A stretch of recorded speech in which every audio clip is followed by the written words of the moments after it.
I think there's a lot of evidence of civilizations that we've never even heard of in Antarctica. I think it's most likely that there are ruins that are very difficult to reach. Perhaps they're underground, perhaps they're beneath large sheets of ice that makes it very slow going. I also firmly believe that the Nazis did manage to establish a base there, Neuschwabenland. I think perhaps it's true that they did have their most advanced technology there, as they said they did. They said they essentially built Hitler an Agartha of sorts and shuttled all of their most valuable information and technology to Antarctica. They also said that they had a tunnel from South America to Antarctica. Hello, citizen. This content creator discusses controversial topics. To properly engage in this content, an open mind is required. There's something very strange about this man. The words he says, the things he does. Is he perhaps a glitch in the system? Is he a rogue federal agent? Is he actually alive?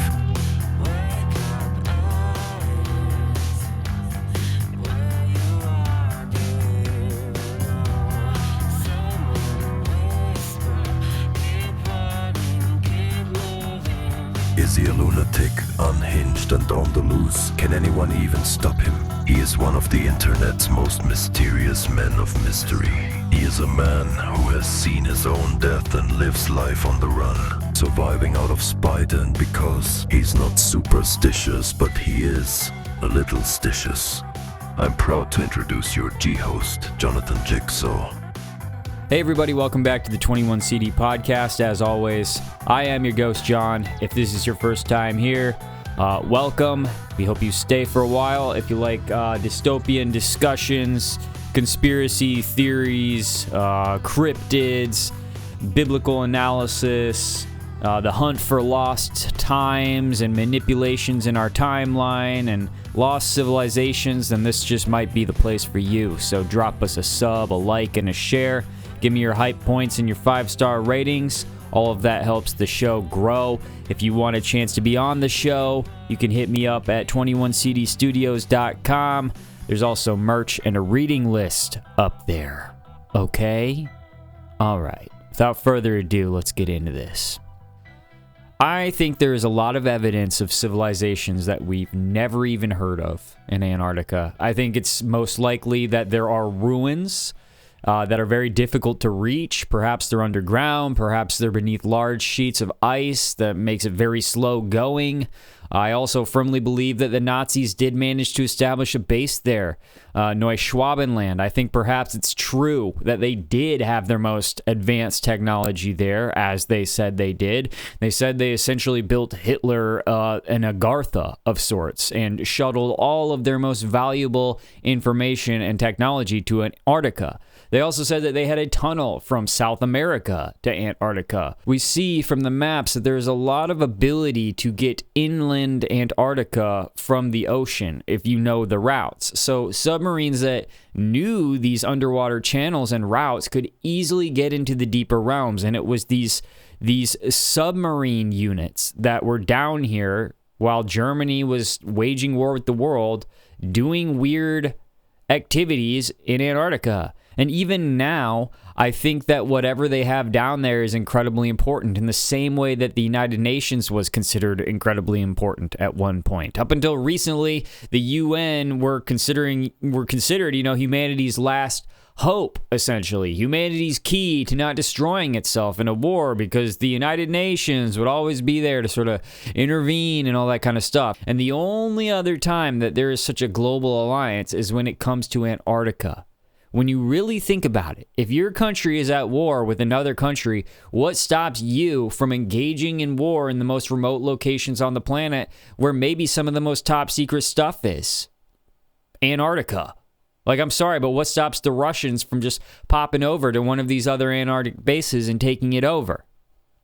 If Antarctica really is one of these places where normal people can't go without a chauffeur, without permission, without massive investment, and even then they can only see a small portion of the land, they can't go wherever they want to, they can't see whatever they want to, they are very limited when it comes to how they communicate with other locations on the earth while they are in Antarctica, they can't take these pictures, they can't fly over it. When you think about that, it's only natural to ask why it's so secretive. There are probably two things going on in Antarctica.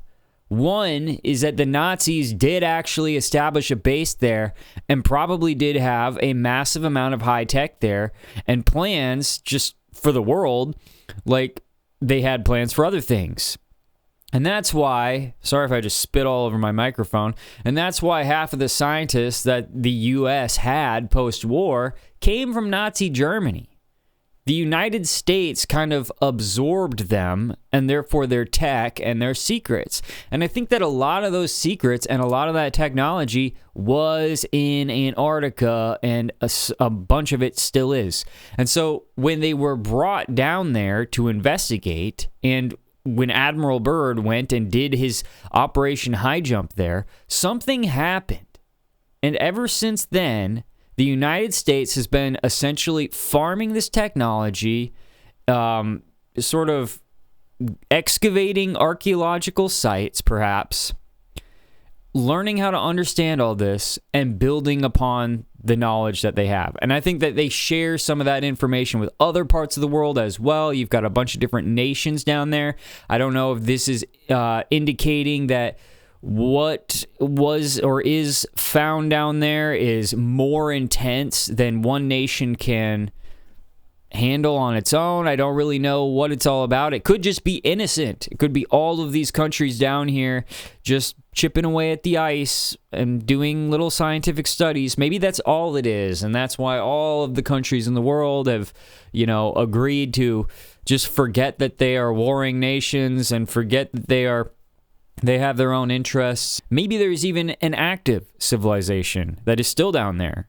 And these countries are essentially ambassadors. These are diplomats. These are sort of embassies, if you will, on Antarctica. But there's a different civilization actively there that is a little bit more powerful than the rest of the world. And they're trying to figure out why, or they're trying to figure out how to keep this southern country.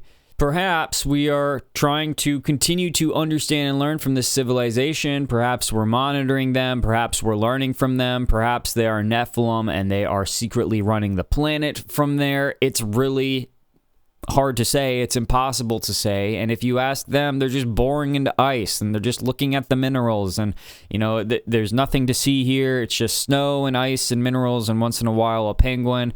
But that doesn't really seem to warrant global alliances and commitments not to build certain things and do certain things and all this kind of stuff. And when you look at a lot of the investigations into Antarctica, the expeditions into Antarctica, they don't really line up with what people say they see in Antarctica.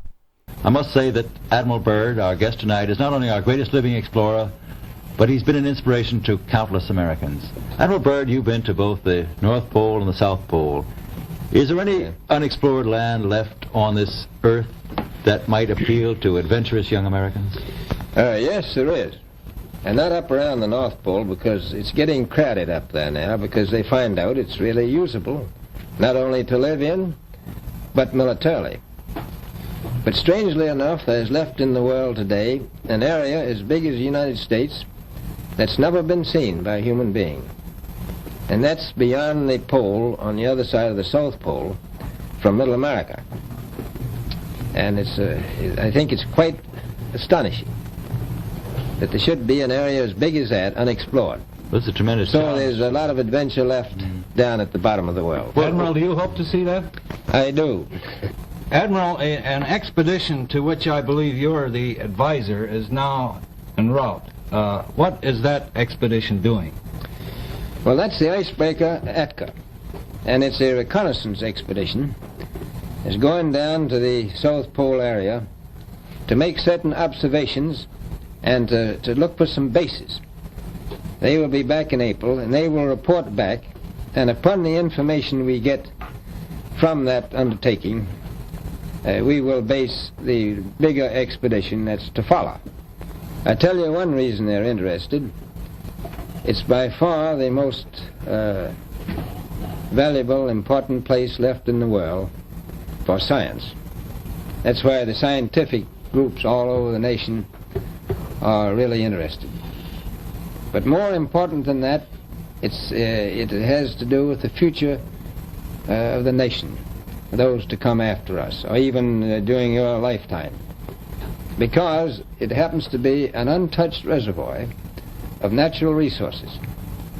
And, you know, as the world shrinks with an ever-increasing acceleration, far-flung places, once useless, like we thought the North Pole was, and no man's land, become very useful. Now, was he only saying that because it is indeed that? It is this vast landscape filled with things to discover if you could only get to the bottom of the ice, or was he implying that there was something like a massive part, a huge part of Antarctica that isn't frozen, that isn't under ice? One of the most striking parts of Antarctica is how it appears on maps to be much older than it is. Like, we allegedly discovered Antarctica in 1820, but it's on maps that are predating 1820. Antarctica literally appears on maps older than its official 1820 discovery. Why is that? Well, people say it's because ancient and medieval cartographers included this massive hypothetical, this imaginary southern continent known as the Terra Australis Incognita. And this is based on philosophical, not geographical knowledge, but they believed that a vast landmass, back in these days before Antarctica was discovered, allegedly, they believed in these vast land masses, or this vast land mass, that must be down in the south, and it was essential to balance the weight of all of the land that was in the north. And so these cartographers just drew just a random continent in the south, a random landmass on the maps before anybody had actually discovered it. And the Library of Congress notes that from around the 15th century, maps began showing a southern land labeled Terra Australis or Terra Australis Incognita. And then as real exploration pushed further south, that phantom continent concept started to fall apart because there appeared to actually be something down there.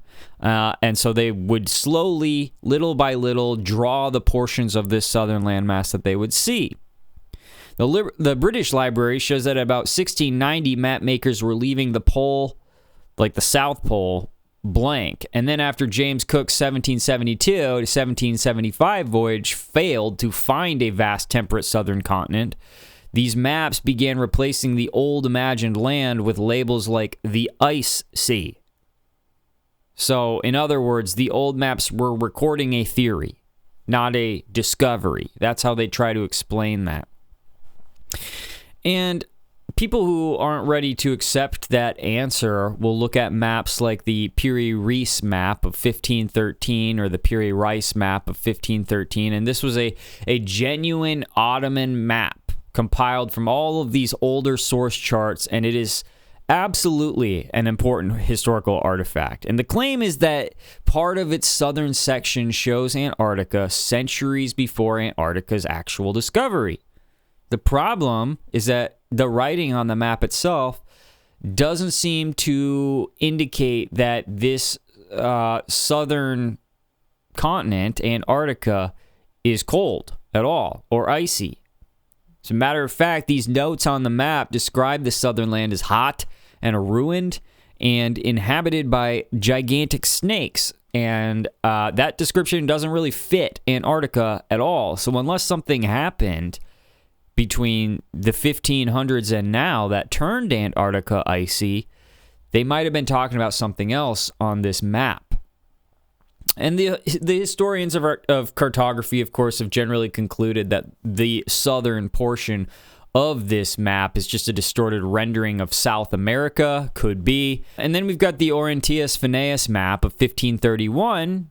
This is also often used in these arguments because it shows that there's a large southern landmass that, at a glance, can look actually surprisingly similar to Antarctica. But again, the context kind of matters because early modern geographers just believed that there was this gigantic landmass down there. The whole world would have to come to the understanding that, oh yeah, there is something down there simply because there is stuff up here. There must be something down there heavy enough to counteract the weight of all of the stuff that we got going on up here. So everybody just agreed to start drawing all these maps with Antarctica on it. A lot of these maps showing Antarctica without ice cover. This is very interesting. A lot of the modern Antarctica conspiracy theories come from Charles Hapgood's 1965 book of Maps of the Ancient Sea Kings.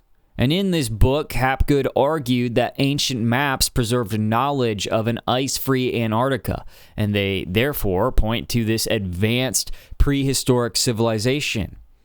That idea, of course, became hugely influential in alternative history circles, like the one that you're in right now. So while Hapgood's work was influential and highly imaginative, people don't generally accept it as strong evidence that map makers before 1820 even knew about Antarctica. So you've got all these map makers. You've got all these people writing about these books, or writing these books about maps and explorations specifically to these regions.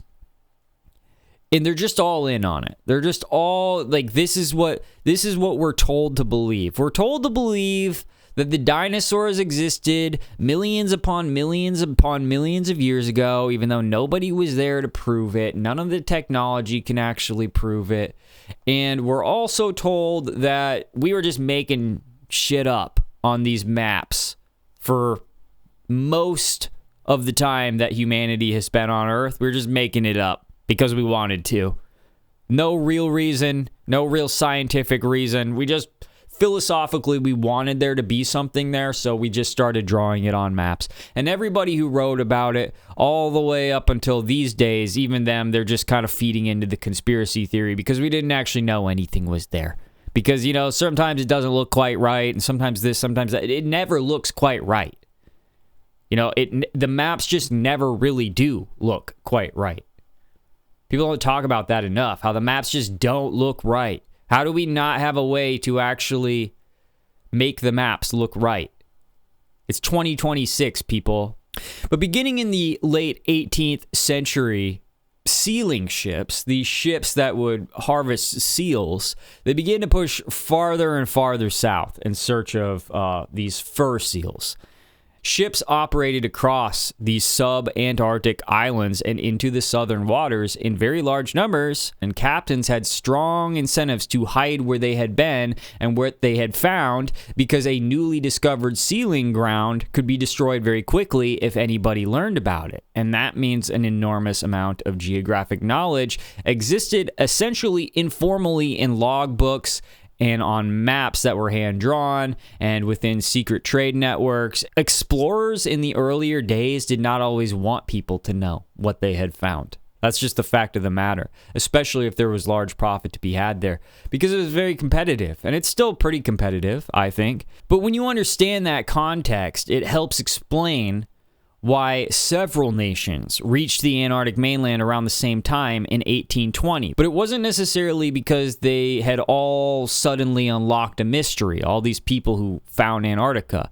It was because decades of sealing had pushed these ships further south as animal populations closer to known areas were depleted. But then Operation High Jump happened in 1946, and that's where stuff just starts getting kind of dicey. Stuff just starts getting kind of weird. The operation is described as this sort of secret mission related to hidden Nazi bases, ruins of some advanced civilization or something that is extraordinary, that is underneath the ice. But in reality, they try to tell us that the documented records point much more strongly toward military and geopolitical motives. And if you look at the documentation that is put forth by the military units that were involved in Operation High Jump, you do see that they have a very professional, they have a very militarily minded collection of documents that don't talk about destroying Nazi bases. They don't talk about finding civilizations or anything like that. They don't really say what they were doing.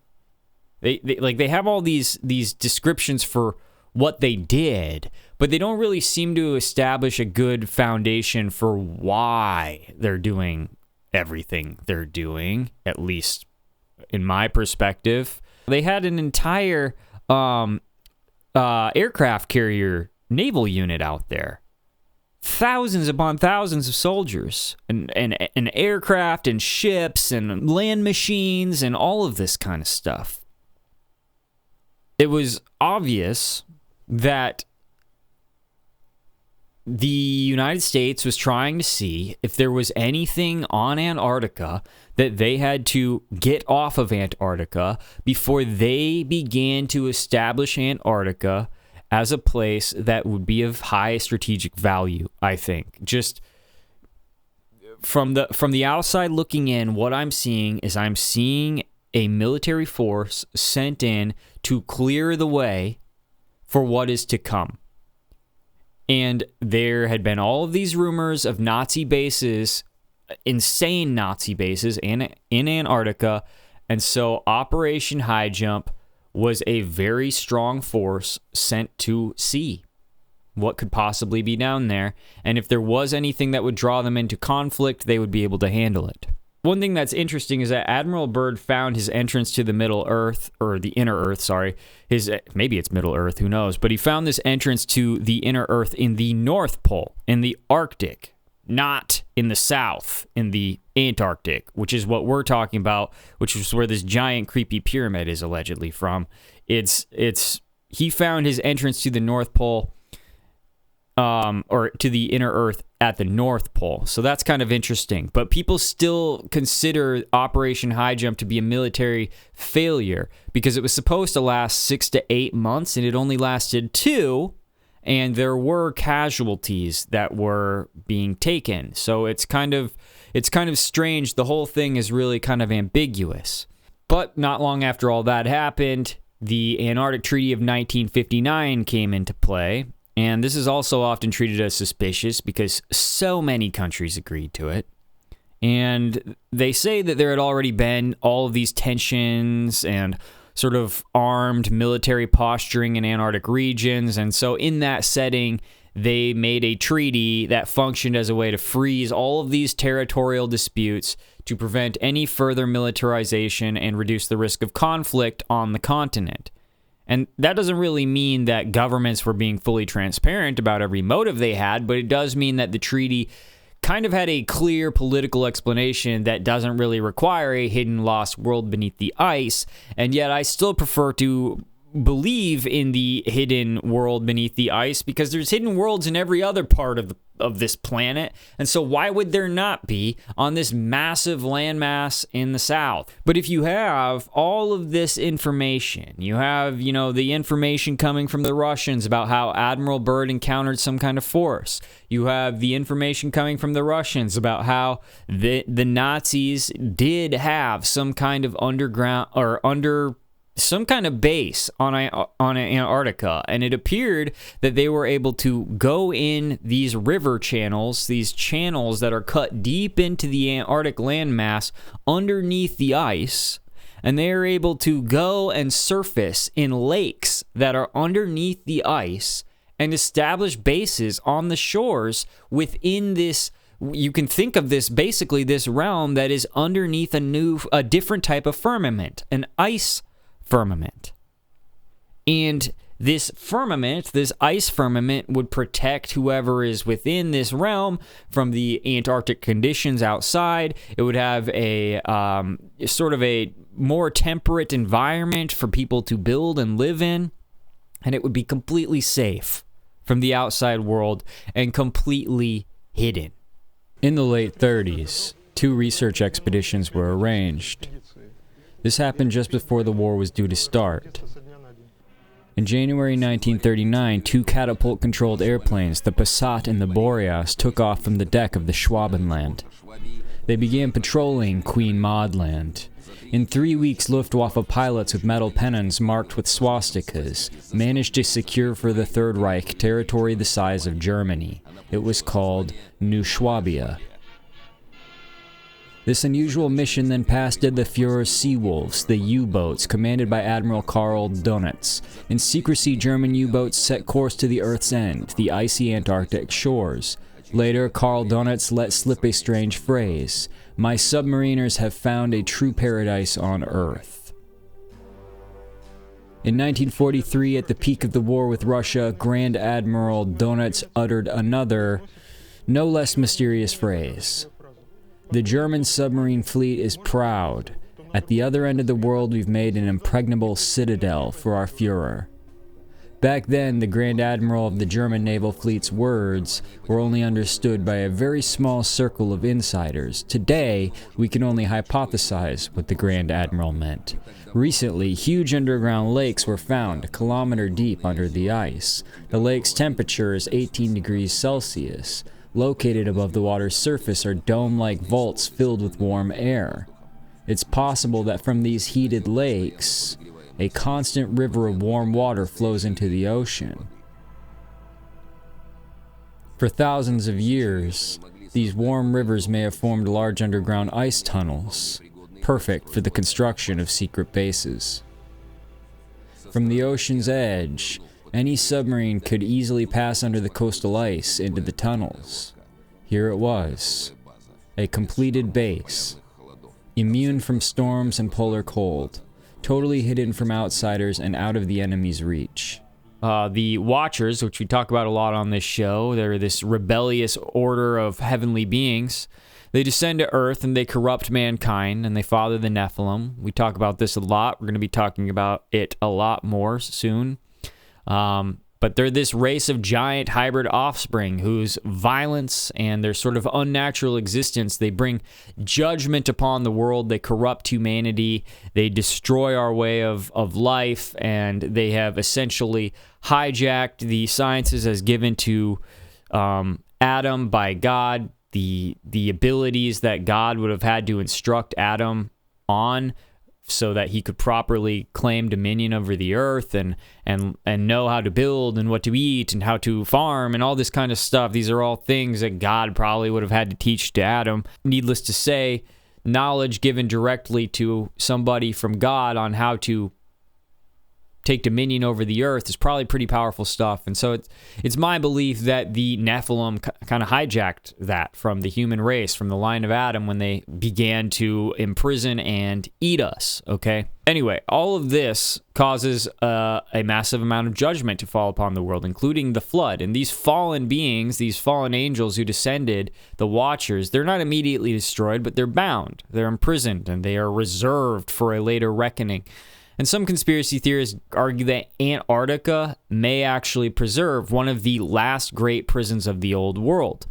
It could be a mountain, it could be a cavern system, or some kind of subglacial chamber that is beneath the ice where these beings or remnants of their work were or are confined. Some of the Nephilim themselves, or the relics of their civilization, may remain in a state of preservation beneath the Antarctic ice sheet. Antarctica can kind of be thought of as this place, not where there's no reason to go because there's nothing we can do there. It might be that way. Obviously, not all of it is that way. So, but a lot of it is, sure, but maybe it shouldn't be thought of as just this dead wilderness. It should be thought of as essentially a library, an archive of maybe pre-flood technology and whatnot, information that the everyday man is just not supposed to come across. And so the safest place for it is somewhere that literally nobody can get accidentally. There's an ice wall. There's sheer cliffs, there's icebergs, it's scary, the water is very deep and very cold. This is a perfect place to hide stuff where you don't want anybody to go and you don't want anybody messing with your stuff. It's also weird how Buzz Aldrin back in 2016 got really afraid after he visited Antarctica. And after his journey, he uploaded a picture. From everything I've seen, he uploaded like a picture of the Dark Pyramid, or this one, and he said something like, "We are all in danger," and that what lay there was evil itself. I don't know what that means. He later deleted the upload. I don't know what he was trying to say. A lot of people said that in it, he's losing his mind. Obviously, Buzz Aldrin was one of the guys who went to the moon. So he's been to outer space, allegedly, but he's really concerned about what's going on in Antarctica. Also, why is he even in Antarctica? Maybe just exploring's in his blood, but he was like an old man at this point and stuff like that. He was already like struggling. And while I was just looking around on the internet for weird stuff that has happened in Antarctica, I came across this really bizarre article on a website that was just really janky. It was like one of those websites where somebody just makes a website themselves and they went and like wrote their testament on this website for anybody who would ever encounter it, aka me. The article goes like this: "Time has been a somewhat intractable problem in science. There is no agreement even on the nature of time itself, although experiments have been made to quote-unquote travel to different time periods. The discovery of a time anomaly in the Antarctic, reported in Pravda, dates back to 1996. Nevertheless, I find it highly interesting that such a discovery was made and that we have heard little or nothing about it in the Western press. The Pravda article details not only the Antarctic discovery, but also precedents of time-related research done in Russia. The time anomaly is not the only unexplained discovery in the Antarctic. In April 2001, a spy satellite image apparently located a man-made structure under 2 miles of ice there. The military was less than forthcoming about this discovery, and many will remember a rather strange emergency medical evacuation during the Antarctic winter of 2001. This may be connected with a huge lake and corresponding magnetic anomaly discovered under the eastern part of the Antarctic, close to, and actually right under, the Russian Vostok base there." I looked up this medical evacuation in 2001, and apparently there was a doctor there who had like gallstones or something, and so the huge storm was coming in, and all of these resources were dedicated to getting this doctor out, this surgeon out of wherever he was in Antarctica. He was like at a base there, and so that's the And so, like, they barely beat the storm. They flew in there. They got the doctor out. They flew out before the storm. They had to have, like, another doctor get brought in because this was the only surgeon or whatever. And it was just, like, this huge, crazy clusterfuck. And so that's what he's talking about here. But the writer of this is obviously suspicious that that's what actually happened. The Pravda article called "Time Can Be Turned Back" was written on March 1st, 2004. This is what he's talking about, the writer of this website. He says, "Time has been one of the most complicated and less studied scientific issues since ancient times. 8 years ago, American and British scientists who conducted investigations in Antarctica made a sensational discovery. U.S. physicist Marianne McLean told the researchers noticed some spinning gray fog in the sky over the pole on January 27th, which they believed to be just ordinary sandstorm. However, the gray fog did not change the form and did not move in the course of time. The researchers decided to investigate the phenomenon and launched a weather balloon with equipment cable to register the wind speed, the temperature, and the air moisture, but the weather balloon soared upward and immediately disappeared.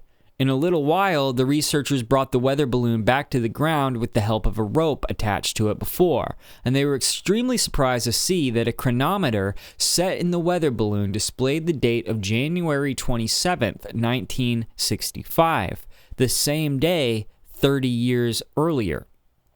The experiment was repeated several times after the researchers found out the equipment was in good repair, but each time the watch was back, it displayed the past time.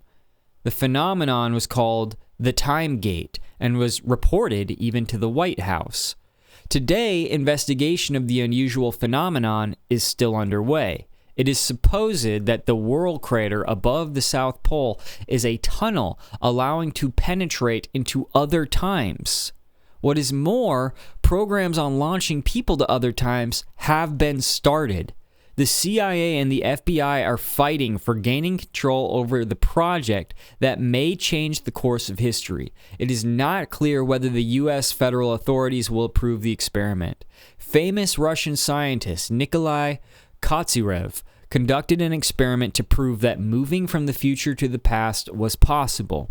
He substantiated his views with the hypothesis on instant information spreading through physical characteristics of time. Nikolai even supposed that time could execute the work and produce energy. An American physics theorist has arrived at a conclusion that time is what existed before existence of the world. Russian investigator of anomalous phenomena, philosopher, and author of numerous books, Gennady Belimov, published his article under the headline Time Machine, First Speed On. In August 2001, a new model of the time machine meant for a human was set in a remote forest in Russia's Volgograd region. When the machine even operated on car batteries and had low capacity, it still managed to change the time by 3%. The change was registered with symmetrical crystal oscillators. Vadim Chernobrov said that the people felt as if they moved to a different world entirely. They felt life here and there at the same time, as if some space was unfolding. I cannot define the unusual feelings that we experienced at such moments, he said. And Gennady Belimov says the Russian president was not informed of the experiment. However, he tells that already under Stalin, there was a research institute of the parallel world.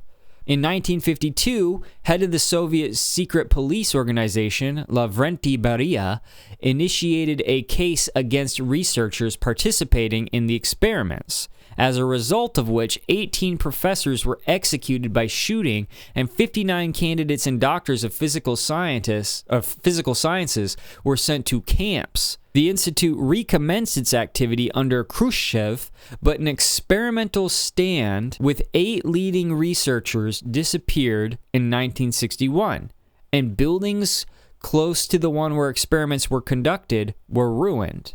After that, the Communist Party Political Bureau and the Council of Ministers decided to suspend researchers of the institute for an uncertain period. The program was again resumed in 1987 when the institute already functioned on the territory of the Soviet Union. A tragedy occurred on August 30th, 1989. An extremely strong explosion sounded at the Institute's branch office at the Anju Islands. The explosion destroyed not only the experimental module of 780 tons, but also the archipelago itself that covered the area of 2 square kilometers. According to one of the versions of the tragedy, the module with 3 experimenters collided with a large object, probably an asteroid, in the parallel world, or heading toward the parallel world. Having lost its propulsion system, the module probably remained in the parallel world. The last record made in the framework of the experiment and kept at the Institute archives says, "We are dying, but keep on conducting the experiment. It is very dark here. We see all objects become double. Our hands and legs are transparent. We can see veins and bones through the skin. The oxygen supply will be enough for 43 hours. The life support system is seriously damaged. Our best regards to the families and friends." Then the transmission suddenly dropped. So the Russians, they're essentially conducting time travel experiments. If this is to be believed, listen, I know that this stuff is crazy, and me saying it on the internet is also crazy. Yeah, so you've got 60 years that we have just been experimenting with time travel because of something that we have seen in Antarctica above the South Pole. At least Russia is. So if we've been working on this for 60 years, there's no denying that some progress has been made. The Russians were very active and have been very active in Antarctica for quite some time now. Documents obtained by the Soviets at the close of World War II recently surfaced, which shows a 1944 map of the Third Reich detailing not only the direct passageway used by German U-boats to access some sort of subterranean domain, but also a complete map of both hemispheres of the inner realm of Agartha, which is the mythical name of the inhabited subterranean world. The Russians allegedly have documentation that the Nazis went inside beneath Antarctica and found Agartha and mapped it. They explored it. Explorers and archaeologists went inside Antarctica through these submarine tunnels, found a lake somewhere, popped up, and realized that they were in some sort of weird utopia, some sort of strange land beyond. One of the intriguing details here is that there are underwater passageways that run nearly the entire length of the continent, and that actually seem to converge at the exact location identified as the opening into the deep inner or subterranean Earth. So it technically is possible. And right here, if you're on YouTube or Spotify, you can literally see a translation of the top secret instructions and specific detailed directions that were left for the Nazi U-boat captains to follow in order to reach the inner world kingdom of Agartha, allegedly. But this is crazy, right? This is alleged but crazy. And then, like we said before, right after the World War, you've got Admiral Byrd with his his 4,700 men, his latest military hardware, including aircraft carriers and submarines and helicopters and even tanks, going down to Antarctica, perhaps because the Russians tipped them off. What was he looking for with such a substantial military force? And of all places, Antarctica. There are all kinds of strong indications now suggesting that he was sent to smoke out Hitler's last stronghold there. But a lot of people believe, as I kind of hinted at before, that Operation High Jump ended in failure and some kind of defeat in under 8 weeks, which is far short of the 6 to 8 months that was intended. I wasn't able to find heavy casualties. I was able to find casualties. But he did also then make an unofficial comment to the South American press where he stated that he was attacked by enemy aircraft that could fly from pole to pole at incredible speed. And so, subsequently, the modern UFO phenomenon sprang up in 1947, and that's when, U.S. disc development programs were kind of initiated that have continued on to the present day. The Black Project aircraft that are operated by the CIA and the NSA, who knows really. But the story of the Third Reich's advanced technology programs doesn't really end with the collapse of the Third Reich itself. We all know this. We took a bunch of their scientists escaped, a bunch of their scientists went who knows where, a bunch of them maybe, according to this story, were shuttled to Antarctica where they may have continued developing of this craft. And then you've got the secret space program whistleblower, Corey Goode, who says that preparations have been underway since 2002 to publicly announce the discovery of a flash frozen civilization in Antarctica. Goode's startling claim has received support from internet data mining expert Cliff High, who in a January 2017 report refers to an economic boom caused by an Antarctica announcement in the next year or so. Obviously, that didn't happen, but it doesn't mean it's not going to in the future.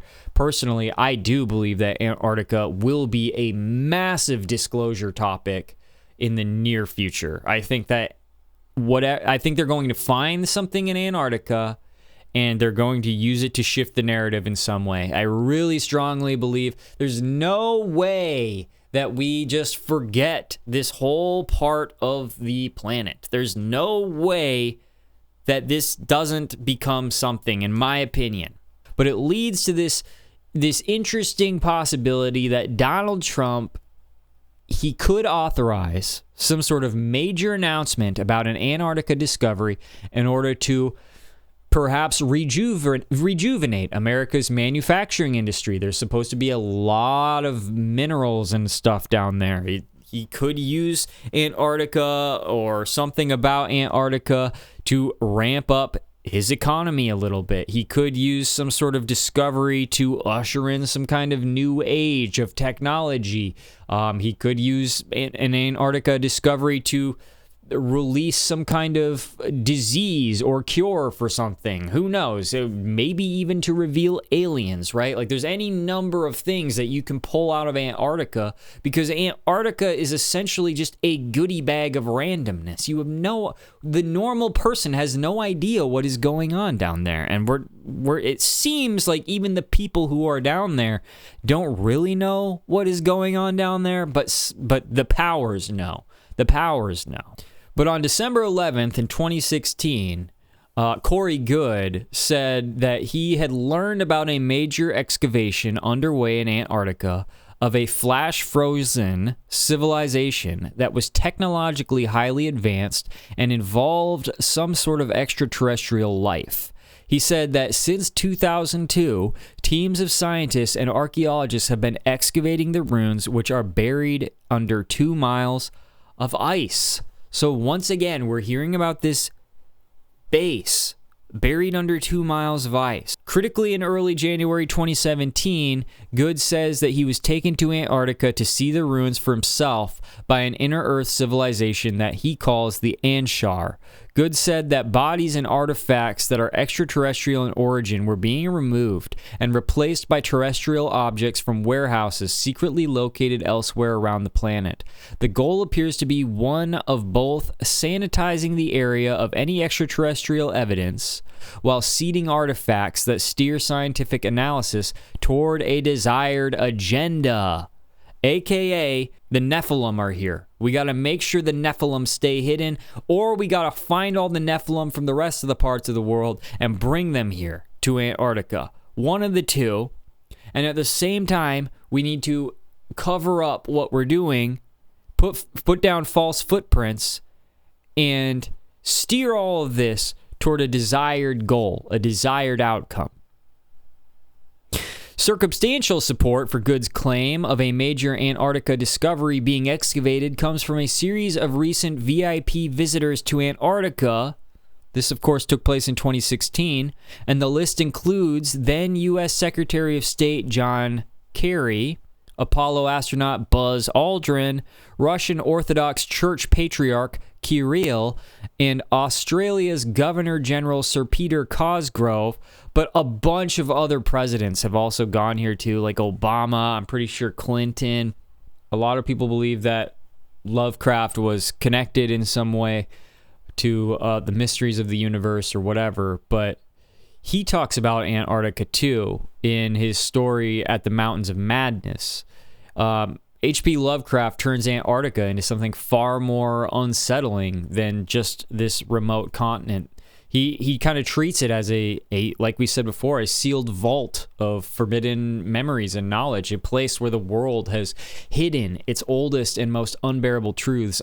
And this is kind of what makes his version of Antarctica so effective in his stories. It's not just frightening because it's cold or it's empty or we don't know what's there, it's difficult to survive. It's frightening because it feels like the one place on Earth where something ancient could actually easily remain buried or just walking around.